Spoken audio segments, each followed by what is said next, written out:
Now, we've had a mix of theory and practice, and as Gareth Fitzgerald said, you know, we know that it works in practice, but does it work in theory? Any questions? Derek, it's 1:30, but...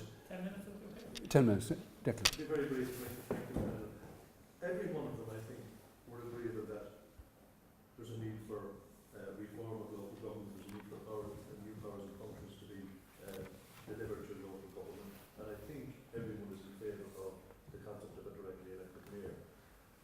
Earlier today, we heard about stakeholders who might be opposed to change, who might be opposed to a directly elected mayor. We heard about the national government cabinet, backbench DBs, and when it comes to directly elected mayors, we even have councillors opposed to the concept. Two groups weren't mentioned. Well, sorry, Dermot mentioned one a couple of minutes ago, the bureaucracy in the Department of the Environment. And I think, generally speaking, again, public representatives will see that as a major obstacle. But one group wasn't referred to, which has a vested interest in maintaining the status quo. It consistently resists devolution and change. It has huge influence over the entire local government system, and it has the power and has been sabotaging any proposals to bring in significant change in local government. And I think it's the same, this bit about the same name, the City and County Managers Association and the Local Government Management Agency. And the Local Government Management Agency is under the radar. Councillors throughout the country seem to be unaware of it. And I'm just wondering if any of the panel can... Okay, anybody want to take that up? One second, Kevin. David. That's where our power struggle is for, the managers, as they're entitled to do. Dermot Lacey and then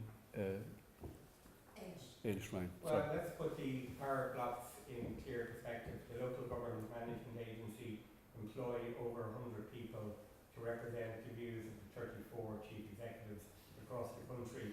The Association of Irish Local Government, that represents 994 councillors, employs 2 people. In my view, the LGMA is quite simply the KGB of the Department of Environment. But it is key to understanding the mess we're in, because chief executives, instead of acting as the voice of, say, Dublin in the department, are in reality the voice of the department at local government level. And that is why, and I'm sorry if I offend people, but that is why unless we absolutely smash the power, the destructive, interfering, incompetent power of civil servants at senior level in the Customs House, we will never get democratic local government in this country. I've seen them time after time after time interfering. One example, Dublin City Council 34 times voted against the Poolbeg incinerator. For 4 years, the Minister for the Environment was against the Poolbeg incinerator.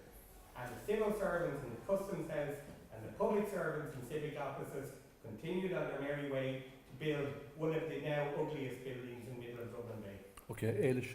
Yeah, just an anecdote, which is like until I think about 6 weeks ago, I wasn't heard of the LGMA either. Apologies if I was supposed to. And the way I learned about it is that somebody asked me, a constituent asked me, who is this guy who's on the radio? I mean, what are these views about housing? And when I listened back to it, it was some representative of the LGMA. I'd never heard of him or the LGMA. And his views were, I would say, to the right of every single councillor on Dublin City Council about housing and the role of the private sector in deregulation in housing. And it was pretty extraordinary that, you know, as an elected representative, there was somebody who this constituent interpreted as being a representative of local council. Because if you're not involved in the debates, that's what you're going to think when you hear local government.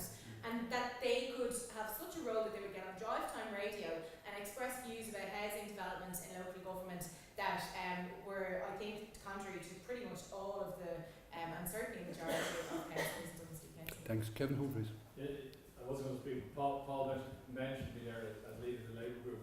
I actually found the most rewarding period of my time political career was actually leader of the Labour group on Dublin City Council, because we're able to get things done. I would say to an awful lot of councils that are here, have a look. You have actually quite a number of powers. Just exercise it. You know, the budget is the key reserve function of city councils.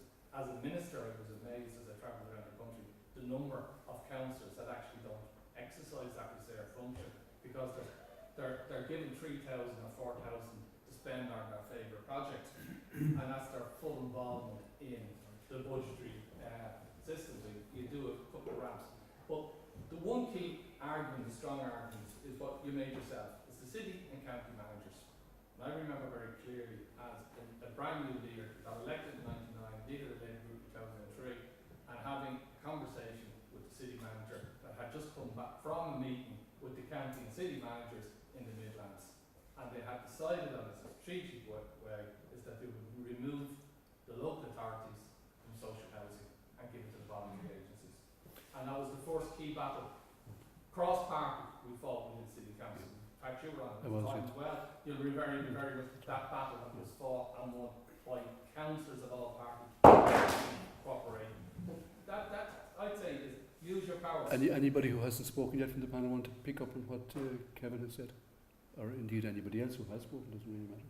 Well, just in Yeah. relation to the budgetary process, because we're going through it at the moment with the head of finance down in Wood Key. But, you know, last year we were going through and we were trying to navigate where we can find money and where that would be taken from. You know, and there's the issue around rates and the amount of businesses in the city of Dublin that are exempt from rates, government buildings also. So there are certain things we can do. But then you're working through this, and we're a new group on Dublin City Council. You know, Breed Smith is now a TD, she was the longest serving member on it. But we went through that process in good faith. We were trying to find our way around it, to find money for certain things.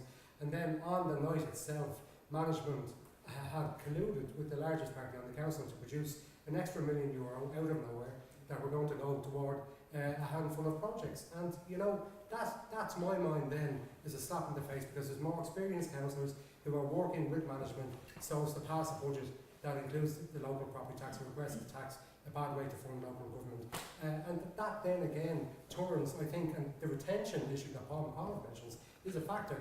That then, I think, would have an impact on existing councils when it comes to the next term, whether or not they are actually going to think about running again, because they are treated with disdain by management at that time. So the few powers that we do have are, in effect, I think, reduced, diluted, and others are able to use it because they have more influence with management. So Michal, do you want to come in?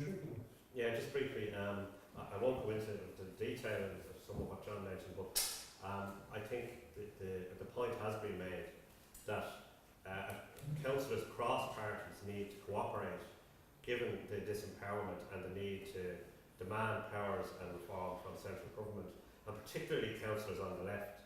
And there is a dilemma when you're working under a Fine Gael government. They're not represented here, but we face a very, very difficult situation, particularly in relation to housing, where we are trying to extract the maximum social and council housing from a Fine Gael-led government, which in many ways is ideologically opposed to council provision of housing. And that poses dilemmas. And what we need to do is work as much as we can together to get the maximum in the shortest possible time, while working in the medium to long term for the council-led and state-led housing that we all want and we agree that we want. Okay, thanks.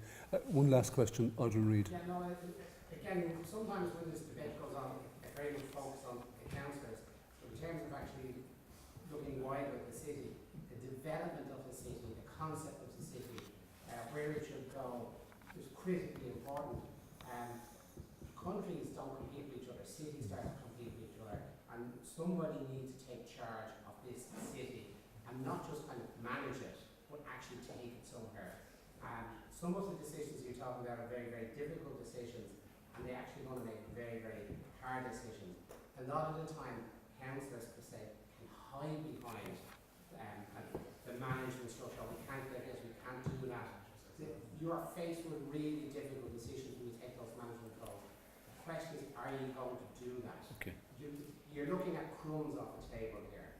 And realistically, you're very articulated, it's a very, very good group, and there is a real need of you taking a leadership role in the city from even what you've got.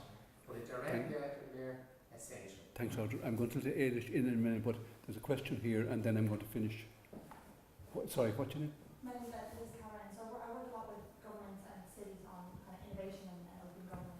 And one thing I really noticed in other countries is that where a national government is really lagging behind, especially on innovation or trying new things, it's often a where they have a mayor and you have a political individual who has another step in the ladder to go and who's able to take greater risks, who's able to kind of push the agenda and demonstrate something that's possible at the level of the city. You see that a lot in Paris, you see that in London, and I guess we especially see it in that American cities.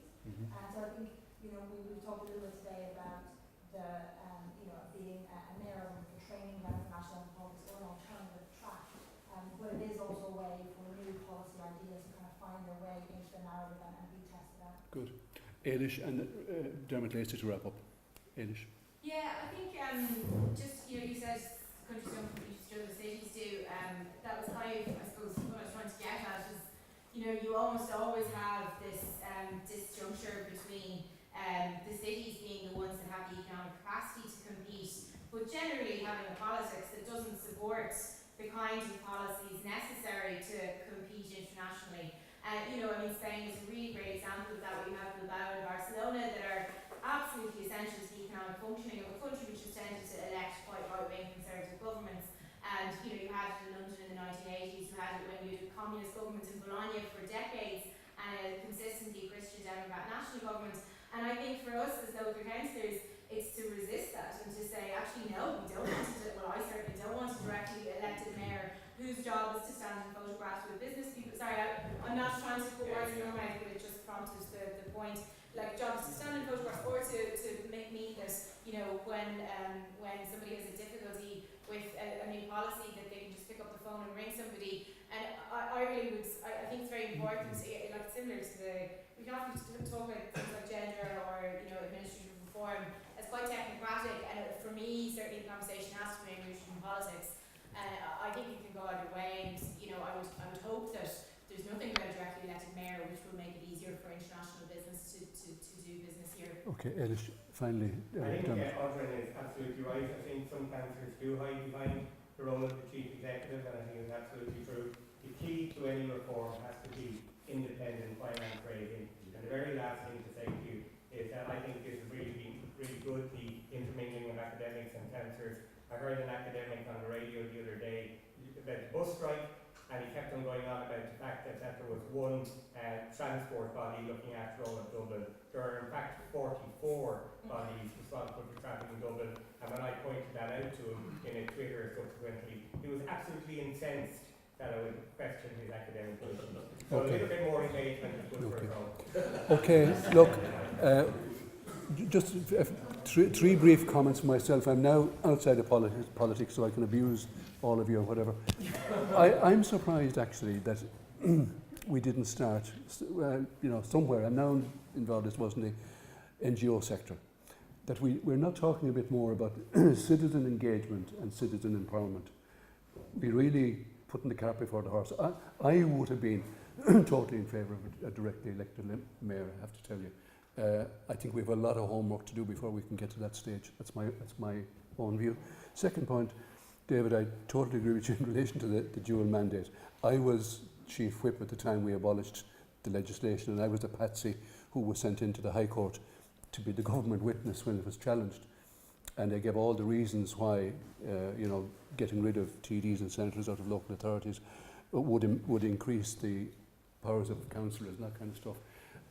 I've eaten my words many times in the meantime, because there was a vacuum left when the councillors left. I remember when I was elected to the city council first in '85, you could have picked a cabinet from the councillors there. There was everybody from Rory Quinn, Tomas McCullough, Richard Bruton, Bertie Ahern, you name it.